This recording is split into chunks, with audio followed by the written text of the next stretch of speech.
今日も一日お疲れ様。お疲れジャパニーズのゆりこです。このチャンネルでは日本語を勉強している皆さんと一緒に夜寝る前に日本語と日本文化をゆっくり楽しく学んでいきます。今日のテーマは鉄道です。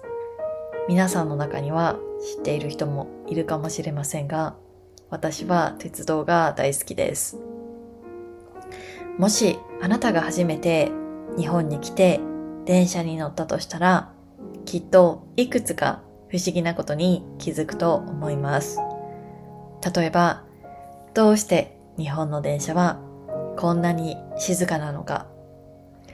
どうしてみんな綺麗に並ぶのか、そしてどうしてこんなに時間通りなのか。世界にはたくさんの鉄道がありますが、日本の鉄道は世界でもかなり特殊なシステムを持っています。今日は少しだけ鉄道オタクの視点から外国人が驚く日本の鉄道文化について解説していきたいと思います。そして普段の私の動画は10分から15分くらいでね、終わらせようと思っているんですけど、今日ばかりはそんなに短い時間では語りきれません。ということでね、少し長い日本語ポッドキャストになると思うので、皆さんね、この動画を聞きながらもう眠くなっちゃったっていう人はもう寝ていただいても構わないので、最後までね、聞き流してもらえたらいいなって思います。それでは、見ていきましょう。今回の動画は外国人が驚く日本の鉄道文化トップ10という形で鉄道オタクが本気で解説していこうと思うんですけど、そんなわけでランキング形式で、進めたいと思います。まず第10位。日本は鉄道会社が多すぎる。日本には非常に多くの鉄道会社があります。例えば東京には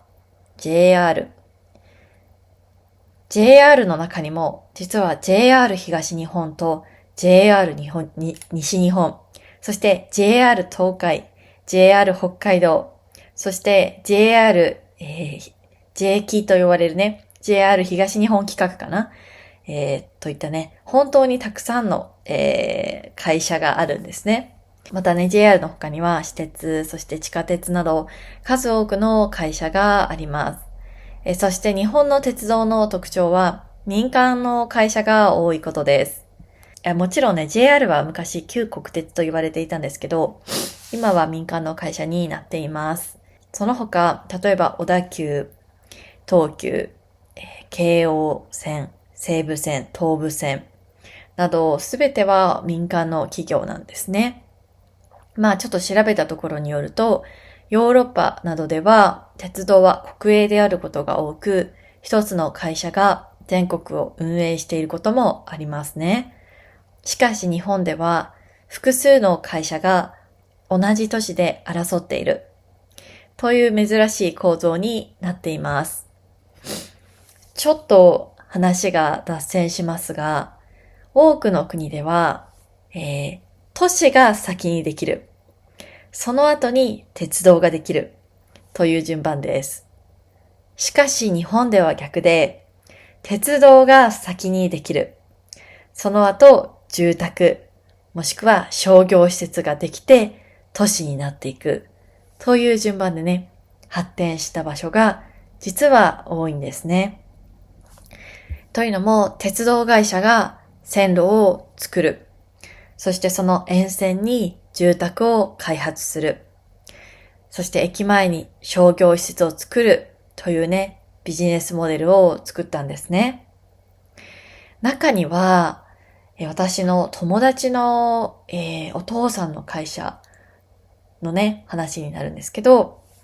その沿線に住んでいる人をターゲットにして、同じお店をね、どんどん広げていくっていうのがすごく、なんかどうやら効果的なね、マーケティングみたいで、結局、その例えば小田急線を使っている人って、小田急線沿いでしか活動しないんですよね、基本的には。やっぱりその馴染みがある、例えば JR 線だったら JR 線だけとか、結局そこから別の線路を使うかというと、まあすごいね、こう、たくさんのね、線路が散りばまってるので、なかなか別の鉄道に乗ることってないんですけど、やっぱりその沿線だったら、まあ他のね、駅で降りる可能性もすごく考えられるので、まあそういった時に、その人が降りた時に、あ、このタピオカ屋さん、私の最寄りの駅にもあったやつだ。一回飲んだことがあるから、飲んでみよう。もしくは、あ、このタピオカ屋さん、最近どこにでもあるに違うのかもしれない。この私のね、最寄りの駅でもこのタピオカ屋さんあったけど、この駅でも、そしてあの駅でもお店があるってことは人気なのかな。まあそんな感じで、かなりね、効果がある手法みたいで、結構ね、その一つの電車の沿線に、多店舗を展開していくっていうお店さんも結構あったりするって聞いたのは、結構ね、目から鱗でしたね。そして日本の私鉄は単なる鉄道会社ではないんですね。例えば、東急や阪急、小田急などの会社は、鉄道だけではなく、不動産、または百貨店、ホテル、観光なども運営しています。つまり、鉄道会社イコール都市開発会社でもあります。就職活動の時とかも結構ね、鉄道会社は人気でした。というのも単にね、鉄道会社って聞くと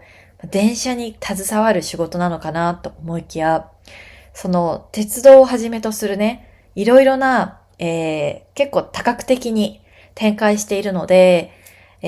一回ね、会社に入っても結構ね、飽きずにいろいろな事業に携われるっていうのが魅力だったりもするんですね。皆さんがね、日本の会社の鉄道会社に入社するわけじゃないので、そんなね、詳しく言ってもあれなんですけど、はい。ということで結構ね、鉄道会社っていうと、結構その、鉄道だけやってるイメージもあるかもしれないんですけど、実際は、都市をね、開発するいろいろなところに携わっていたりするんですね。はい。そして実はこのモデルを最初に、成功させたのは、小林一三という人です。彼は鉄道を作り、郊外に住宅地を作り、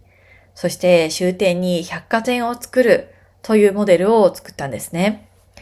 例えば、大阪では梅田がターミナルになり、宝塚が住宅地として発展したという形ですね。これにより通勤需要を自分で作るというね、革命的なビジネスモデルができたんですね。東京でも同じです。例えば、多摩田園都市。これは東急が作った巨大な住宅開発です。鉄道と住宅をセットで作ることで沿線人口が大きく増えたんですね。なので日本では駅前イコール街の中心、ダウンタウンですね、になることが多いです。理由としては、東京などの大都市では車社会ではないんですね。鉄道利用率が圧倒的に高いです。そして商業施設が駅前に集中します。例えばね、渋谷とか新宿のような大きな街をイメージしてもらうとすぐにわかると思うんですけど、こういった場所はもう駅がね、その都市の中心になっていますよね。はい。一方で海外では、鉄道っていうのは単なる公共交通機関。そして不動産というのは別会社が普通です。しかし日本では鉄道プラス不動産プラス商業といったね、一体で運営しているんですね。これはレールウェイプラスリアルエステートモデルと言われていて、最近ではね、海外の都市計画でも研究されているとのことです。はい。第10位だけでもね、てんこ盛りに話してきたんですけど、第9位に戻っていきたいと思います。ちょっとね、今の説明とも重なるところがあるんですが、第9位。駅が巨大すぎる。日本の駅は世界でもかなり巨大ですね。例えば、新宿駅は世界で最も利用者の多い駅として知られています。1日約350万人が利用しているそうですが、これは小さな国の人口に匹敵するかもしれません。人口300万人というと、ウルグアイやモンゴル、アルメニアなどのね、国と同じ人口のようです。毎日ね、一国の人口に近い人が、本当にその駅のね、周辺でね、毎日ね、通過しているって考えると、ちょっとやばいですよね。はい。鉄道オタクのね、視点から見ると、これはかなりやばい現象だなって思います。なんでかというと、やっぱり日本の都市は、先ほど言ったように、鉄道中心の都市構造になっているからですね。駅の周りには百貨店があり、オフィス、レストランなども集まっています。駅そのものがね、都市の中心のような形になっているのがすごくユニークかもしれません。続いて第8位です。第8位は電車の本数が多すぎる。日本の鉄道はとても高密度で運行されています。例えば東京の山手線では約2分から3分間隔で電車が来ます。これは世界的に見てもかなり異常なレベルです。海外では10分、または20分、またはね30分ということも普通です。しかし日本では通勤予想が非常に多いため、このような高密度運行が必要になります。もちろん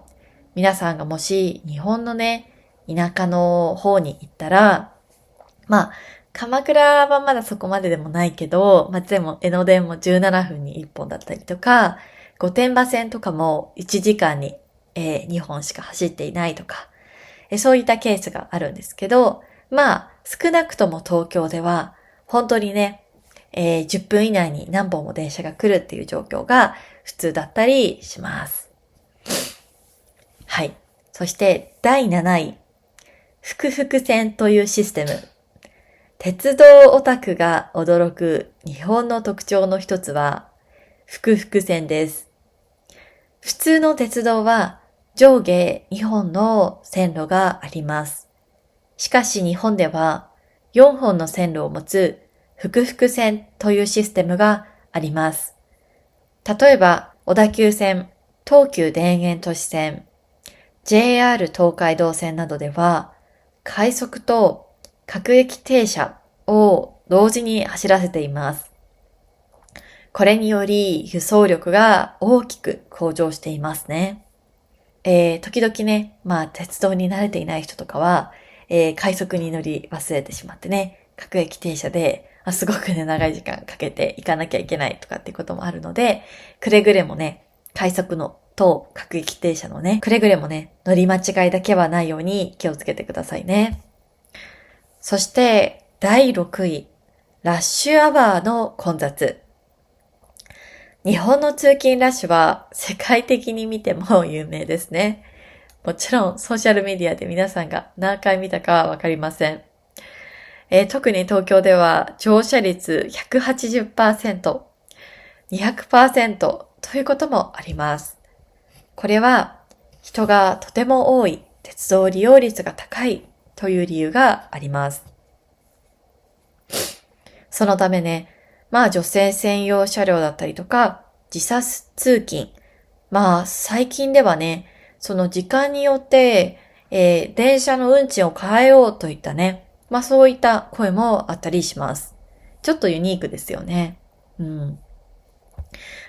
ょっと女性専用車両のことを取り上げるとね、すごく話題が大きくなってしまうので、ざっくり説明したいんですけど、日本には女性だけが乗れるっていう専用車両があるんですね。というのも、やっぱり満員電車の中って、その痴漢の可能性もすごくあるし、逆にね、痴漢を冤罪にされちゃう可能性もあるんですね。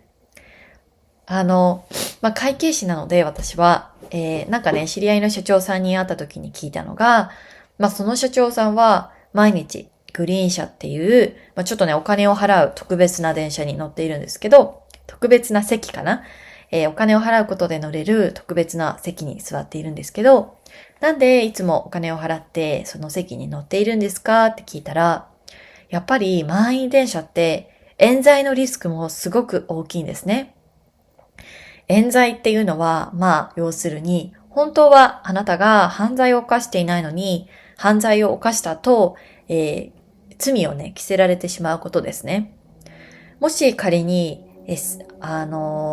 そういったね、痴漢の冤罪になったりすると、結構社会的にね、地位を失いかねないんですね。例えば家族とかも信じられないとかね、そういう感じだったりとか、会社だったらもしかしたらクビになってしまったりとか、本当にたくさんのね、問題を引き起こす可能性があるので、冤罪は本当に怖いです。なので、そういったね、会社の社長さんなんかは、巻き込まれないように、あえてね、お金を払って冤罪を防ぐっていう人もいたりするみたいです。なのでね、ちょっとその女性専用車両とか痴漢っていう話に関しては、いろいろなね、問題があるので、また今度改めて取り上げたいなって思っています。さて、一応世界で一番混む電車ランキングをね、調べてみました。すると分かったことは、第1位は、なんと東京メトロ東西線ですね。私、東京に住んでた時に、早稲田っていうところに住んでたんですけど、毎日ね、東西線を使っていました。確かに、東西線は、東の東京から千葉の方を結んでいて、東京駅だったりとか、その近くの駅でね、降りることができるんですね。なので本当に上りとね、下り、どっちも上りか。もう本当に東西線はね、たくさんの人が通勤のために使っている印象がありましたね。そしてね、第2位は東急田園都市線ですね。確かに電灯もなんかね、混んでるような話を聞いたことがあるなって。私はあんまり経験がないんですけど、友達の話とかを聞くと本当にひどいっていう話を聞いたことがあったので、すごく納得ができますね。そして第3位が、ちょっと意外だったのが、JR 西武線ですね。多分、JR 西武線も、JR のね、東じゃないな、西の東京の方から、東に行くような電車だと思うんですけど、すごい混んでるみたいですね。そして、第4位が、ムンバイサーバンレールウェイですね。これはなんか、すごく納得できるというか、インドもすごいね、電車混んでるってイメージがあったので、でも3位なんだっていうの結構意外でしたね。そして5位が、北京サブウェイとなっています。はい。ちょっとね、話がまた脱線するんですけど、皆さんは、推し屋という職業を知っていますか？実は、日本の通勤ラッシュで見られる推し屋と呼ばれる仕事は、海外ではかなり有名なんじゃないかなって思うんですけど、トレインプッシャーズと紹介されることもあるかもしれませんね。もちろんこれは一般的にとても人気の職業というわけではありませんが、ただ鉄道が好きな人にとっては少し特別な仕事として見られることがあります。というのも、推し屋の仕事は朝のラッシュアワーという鉄道が最も忙しい時間帯にホームの最前線で運行を支える役割だからです。東京の通勤ラッシュでは電車の混雑率が 180% から200% に達することがあります。つまりね、電車が設計された定員のほぼ2倍が乗っている状態ですね。その状態でも電車が数分おきに発車し続けなければいけないんですね。ドアが閉まらなかったりとか、乗客が引っかかったりすると、すぐにダイヤが乱れてしまいます。そこでホームにいる係員が乗客の安全を確認しながら、電車のドアが閉まるようにサポートをします。これがいわゆる推し屋です。鉄道好きの人にとっては、こうした仕事は巨大な都市の鉄道システムを現場で支える役割に見えることがあります。特に東京の鉄道は世界でも最も高密度で運行されている鉄道の一つ。例えば山手線や地下鉄では2、3分間隔で電車が走り続けています。このような高密度運行を支えるためには、駅員、運転士、指令所、そしてホームのスタッフなど、多くの人が協力して運行を支えています。押し屋はその中でも、最も乗客に近い場所で働く役割です。だからこそ、鉄道ファンの中には、一度はラッシュアワーのホームで働いてみたいと思う人もいます。もちろん実際にはきっととても大変な仕事だと思いますが、巨大な鉄道システムがどのように動いているのかを一番近くで体験できる仕事とも言えるかもしれません。ただね、最近ではホームドアの普及や混雑緩和の取り組みによって押し屋を見る機会が少しずつ減ってきたような気がします。それでも東京の通勤ラッシュは今でも世界でも珍しいほどの規模を持っています。そしてね、その巨大な輸送を支えているのはこうした現場の人たちなのかもしれませんね。はい。ということで脱線しましたが、第5位。第5位は電車の中が静か。日本の電車はとても静かです。海外では電話をしたり、音楽を演奏したり、会話をすることが普通ですが、日本ではとても静かです。日本の電車が静かな文化は昔から多少あったそうですが、今ほどではなかったそうです。特に大きく変わったのは1990年代以降と言われています。というのも、携帯電話が普及し始めたとき、車内での通話や着信音が問題になり、鉄道会社が車内では通話を控えてくださいというマナーを広めました。また、日本の通勤電車はとても混雑します。ラッシュアワーでは乗客率 180% になることもあり、人と人との距離がとても近くなります。本当にね、どれぐらいかって言ったら本当もうこんな感じ。もうなんか、押しつぶされるって感じですね。もう目の前に人がいて、みたいな。そういう感じなの、本当に。はい。もうなんか、ゼロ距離みたいな感じですね。はい。そのため、大声で話すと、車両全体に聞こえてしまうので、自然と静かな雰囲気が生まれました。つまり、確かに、時々ね、電車の中で、ねえ、今日の夜、何時に帰ってくるとか、ねえ、これなんだけどさ、なんとかじゃないとか、なんかこうね、話してる人がいるとみんななんかこう、耳を澄ませちゃうような気がするのでね、すごいたくさんの人に聞かれる可能性があるので、あんまり電車の中で話さない方がいいっていうのは、いろんな理由があると思いますが、そういう理由もあるかもしれませんね。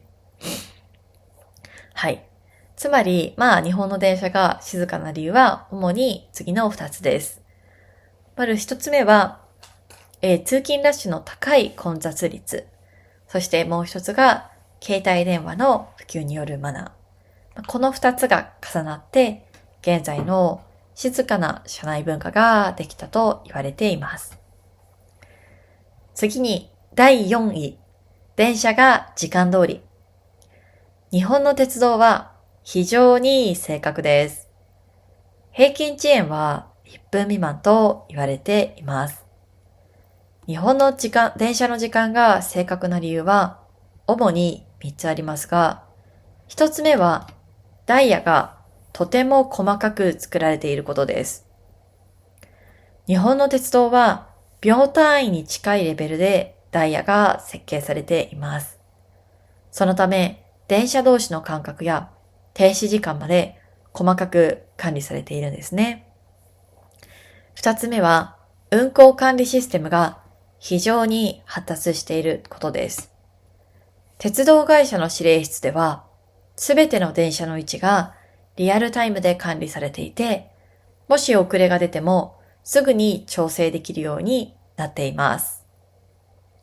そして3つ目は、日本の鉄道が通勤インフラとして非常に重要だからです。東京では毎日何千万人もの人が電車で通勤、通学しています。もし電車が大きく遅れると、都市全体に影響が出てしまいます。そのため日本の鉄道会社は、時間通りに運行することをとても重要なサービスとして考えています。日本では、もし誰かが線路に立ち入ったり、ホームから線路に飛び降りたりして、電車を止めてしまった場合、損害賠償を請求される可能性があります。日本の鉄道はとても多くの人が利用しているため、電車が止まると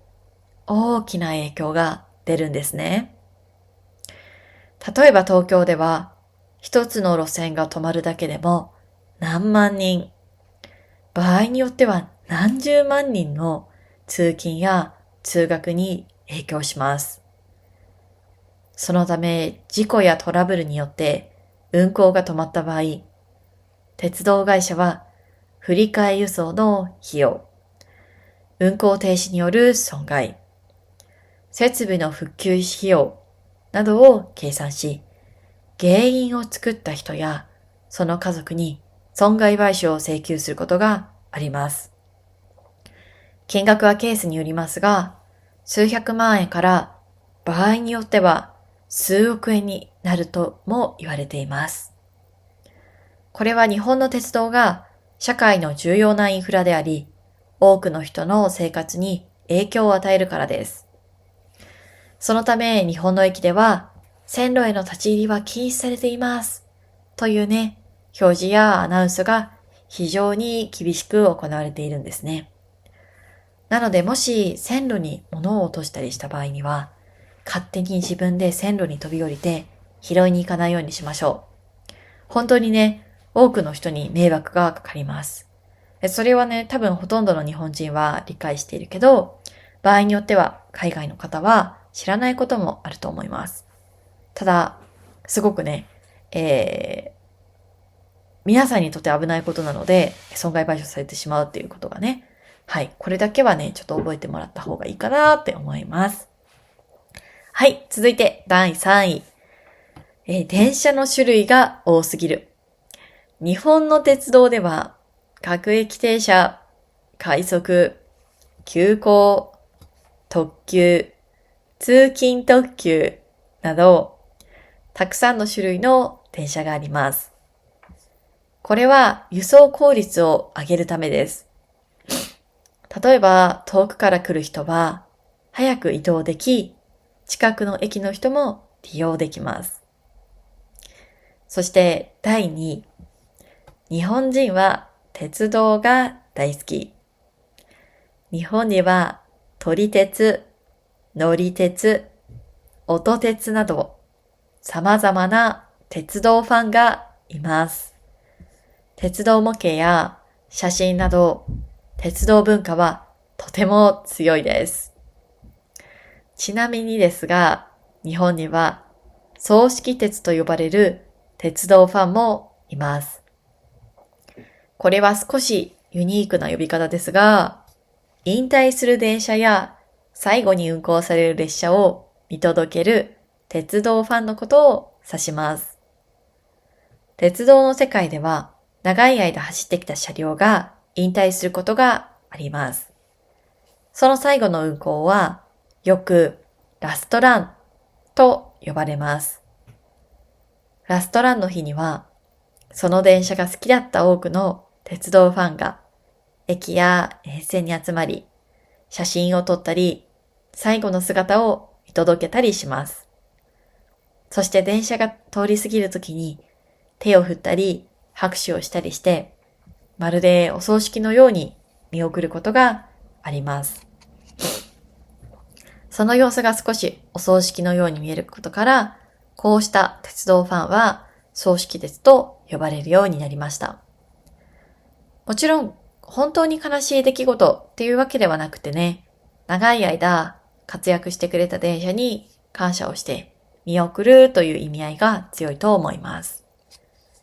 日本ではね、電車が何十年も走り続けることも多いので、鉄道ファンにとってはとても思い入れのある存在になります。そのためラストランの日は一つの時代が終わるような特別なイベントになることもあります。はい。そして第1位。鉄道が生活インフラ。そして最も重要なのはですね、日本では鉄道が生活の中心になっていることです。多くの人が通勤、通学、買い物に電車を使います。つまり鉄道は都市の血管のような存在です。もし鉄道が途中で止まったり、鉄道がちゃんとね、十分な量運行されなかったりすると、その都市っていうのがだんだん動かなくなってしまいますね。もはや生きていることが困難とすらも言えます。